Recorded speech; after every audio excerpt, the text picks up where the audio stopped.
Hi, hello, வணக்கம். நான் உங்க கேபிள் சங்கர். நான் இன்னைக்கு எந்த படத்தை பத்தி பேச போறேன்னா, இந்த படத்துக்கு பேர் வந்து ஸ்டோலன். இந்த படம் வந்து 2023லயே படம் ரிலீஸ் ஆயிடுச்சு. ரிலீஸ் ஆனதுன்னு நிறைய ஃபிலிம் ஃபெஸ்டிவல்ல வந்து இந்த படம் கலந்துருக்கு. ஏகப்பட்ட ஃபிலிம் ஃபெஸ்டிவல்ல வந்து இந்த படம் வந்து பார்ட்டிசிபேட் பண்ணியிருக்கு, வின் பண்ணியிருக்கு. நிறைய விஷயங்கள்ல வந்து அவன் நோட்டிபிகேஷன் கிடைச்சிருக்கு. இந்த படத்துடைய கதை என்னன்னு பார்ப்போம். ரெண்டு அர்பன் பிரதர்ஸ், ரெண்டு பேர் வந்து ஒரு ரயில்வே ஸ்டேஷன்ல, ரூரல் இந்தியால இருக்கிற ஒரு ரயில்வே ஸ்டேஷன்ல தம்பிக்காக வெயிட் பண்ணிட்டு இருக்கிறாங்க. தம்பிக்காக வெயிட் பண்ணிட்டு இருக்கும்போது தம்பி உள்ள வந்து உள்ள இருந்து கிளம்பி ட்ரெயின் லேட் ஆயிடுச்சு. லேட் ஆனதுனால அண்ணங்காரன் வந்து அவர் உள்ள போய் பிக்கப் பண்றதுக்காக கூப்பிட்டு போறான். இப்போ இதுக்கு முன்னாடி அந்த ரயில்வே ஸ்டேஷன்ல ஒரு பெண், ஒரு இளம் பெண் வந்து சின்ன கை குழந்தையோட, ஒரு 5 மாத கை குழந்தையோட வந்து படுத்துட்டு இருக்காங்க. அந்த குழந்தைய வந்து ஒரு பெண் திருடிட்டு போறாங்க.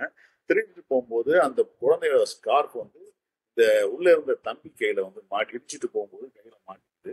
இப்ப இந்த பொண்ணு கண் திறந்து குழந்தைய காணும்னு தேடும்போது இவன் தான் அந்த குழந்தைய ஏதோ பண்ணிட்டான்னு சொல்லிட்டு ஒரு பிரச்சனையாவது போலீஸ் வராங்க, சந்தேகப்படுறாங்க. இந்த மாதிரி இதுக்கு முன்னாடி ஒரு 4-5 குழந்தைகள் காணா போயிருக்குன்னு சொல்றாங்க. இந்த காணா போன குழந்தைகளை வந்து இவன் தான் இவருக்கு ஒரு சம்மந்தம் இருக்குன்ற மாதிரி ஒரு விஷயத்தை ஏற்படுத்தி இதனால ஒரு பல பிரச்சனைகள் நடக்கும்போது இதுல இருந்து வெளியே போலாம். அதாவது அண்ணன் கேரக்டர் வந்து இதை பத்தி எதுவும் கவலைப்படாத, ஒரு லெத்தாஜிக்கான, எல்லாத்தையும் காசு கொடுத்து சரி பண்ணி கொடுத்துடலான்ற நிலைமையில இருக்கிற ஒரு ஆட்டிடியூட்ல இருக்கிற ஒருத்தன் தேவையில்லாம வந்து இதுல எல்லாம் தலையிட வேணாம், நம்ம வந்து யாரோட பிரச்சனையும் சொல்லிட்டு போயிடலாம்னு நினைக்கிறதுல தம்பிக்காரன் வந்து இல்ல, நம்ம அந்த பொண்ணுக்கு ஏதாவது ஹெல்ப் பண்ணோம், ஏன்னா இதுல ஏதோ ஒரு பிரச்சனை இருக்குன்னு சொல்லி ஹெல்ப் பண்ண ஆரம்பிக்க அந்த பிரச்சனையில இந்த ரெண்டு அண்ணன் தம்பிகளும் மாட்டிக்கிறாங்க. வேற வழி இல்லாம அந்த குழந்தையோட, அந்த குழந்தைய காணா போன குழந்தைய தேடி இந்த பெண்ணோட சேர்ந்து அலைய ஆரம்பிக்கிறாங்க.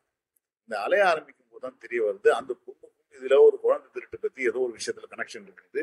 இது நிஜமாவே அவ குழந்தைதான் வந்து காணா போயிடுச்சா, இல்ல அவ திருட்டு வந்த குழந்தையா, இதற்கு பின்னாடி யார் இருக்காங்க, அவங்க தேடிட்டு போயிருக்கிற இடத்துல என்ன நடக்குதுன்றது தான் இந்த படத்துடைய கதை. ரொம்ப சிம்பிளான கதை. நாட்டு ராத்திரியில ஒரு கதை நடக்குது, ஆரம்பிக்குது. ஆரம்பிச்ச ஒரு 10வது நிமிஷத்துல இந்த படம் வந்து நம்ம வந்து பரபரன்னு துத்திக்க ஆரம்பிக்குது. தொடர்ந்து இந்த கார்ல வந்து இந்த படம் டிராவல் ஆகுறது, இவங்க அண்ணன் தம்பிக்குள்ள இருக்கிற பிரச்சனைகள், இந்த பின்னாடி இருக்கிற பெண்ணுடைய சந்தேகங்கள், அவளை வந்து தன் குழந்தைக்காக அழுவுறது, இந்த மாதிரி பல விஷயங்கள் நடக்குது. போலீஸ்காரங்க வந்து ஒரு இந்த மாதிரியான ஆட்களை எப்படி டீல் பண்றாங்கன்ற விஷயம், அப்புறம் லோக்கல்ல இதுக்குள்ள இந்த விஷயம் வந்து வாட்ஸ்அப்ல வந்து இந்த கார் நம்பரை போட்டு இவங்க குழந்தை கடத்தக்காரர்கள்னு சொல்லிட்டு ஒரு நியூஸை வந்து வாட்ஸ்அப்ல பரப்புட்டதுக்கு அப்புறம் நடக்கக்கூடிய சம்பவங்கள் இப்படி எல்லாமே பரப்பரன்னு ஓடுது. கடைசியில் அந்த குழந்தைகளை கிடைச்சாங்க, கண்டுபிடிச்சாங்களா இல்லையா, என்ன ஆச்சுன்றது தான் இந்த படத்துடைய கதைன்னு நம்ம சொல்லிட்டா கூட, இது வந்து நிறைய செய்திகள் நம்ம பார்த்துருப்போம். இந்த மாதிரி வெளியே அதுவும் வட மாநிலத்துல வந்து திருடன்னு சொல்லி சந்தேகப்பட்டு கட்டி வச்சு அடிச்ச விஷயம், அப்புறம் மாப் மென்டாலிட்டியில நடக்கும்போது வந்து எல்லாத்தையும் வந்து நம்ம வந்து காலி பண்ண அடிக்கிறது, உதைக்கிறது, இந்த மாதிரி விஷயங்கள், இப்படி பல விஷயங்களை வந்து இந்த படத்துல வந்து லைவா நம்ம கண்ணேத்தாப்புல பார்க்க முடியுது. அத்தனை அற்புதமா இந்த படத்தை வந்து அவ்வளவு லைவா எடுத்திருக்காங்கன்னு சொன்னேன். இது நடித்த நடிகர்கள், என்னுடைய நடிப்பு எல்லாமே முக்கியமா வந்து குறிப்பிடத்தக்க நடிப்பு. அதுவும் குறிப்பா இந்த ஒரு படத்துடைய பின்னணி இசை இருக்கு பாருங்க, இது அட்டகாசமான பின்னணி இசை. ஏன்னா அந்த மாப் மென்டாலிட்டி வந்து அவங்க மொத்தமா துரத்தும் போது அதற்கு வரக்கூடிய பின்னணி இசை ஆகட்டும், அந்த மாப் மென்டாலிட்டி இருக்கிற ஆட்களுடைய வன்முறை ஆகட்டும், எவ்வளவு ஈஸியா சாதாரண மனிதர்கள் கூட வன்முறையை கையில் எடுக்கும்போது, கூட்டமா இருக்கும்போது இருக்கிற வன்முறை இருக்கு இல்லையா, அது எப்படி எடுத்துக்கிறாங்க. அதுக்கப்புறம் போலீஸ் எந்த அளவுக்கு வந்து இதை வந்து கையாளுது, இந்த மாதிரியான விஷயங்களை, பல விஷயங்களை இந்த படத்துல வந்து போற போக்குல சொல்லிட்டு இருக்காங்க. கிளைமேக்ஸ், ஒரு ரிவீட்டிங் கிளைமேக்ஸ் ஒன்று இருக்கு அந்த படத்துல.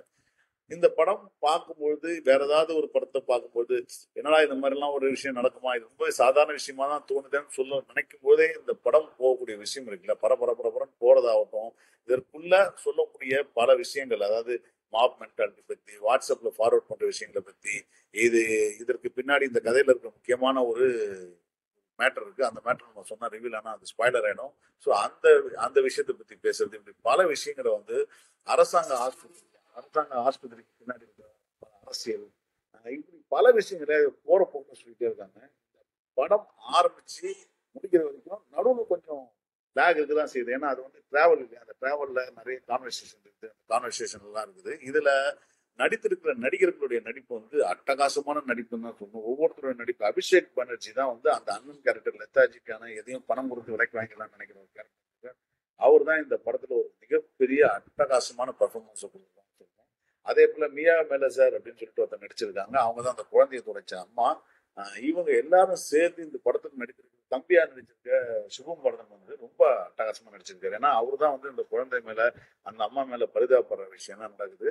இந்த படத்துடைய வெற்றி வந்து எப்படின்னா, ஒரு ஓடிடில ரிலீஸ் ஆன உடனே பார்த்தீங்கன்னா, இதோடைய ரீச் வந்து அப்படி ஒரு பெரிய ரீச்சா அட்டகாசமா போயிட்டு இருக்குது. விமர்சனங்கள், வரவேற்பு வந்து.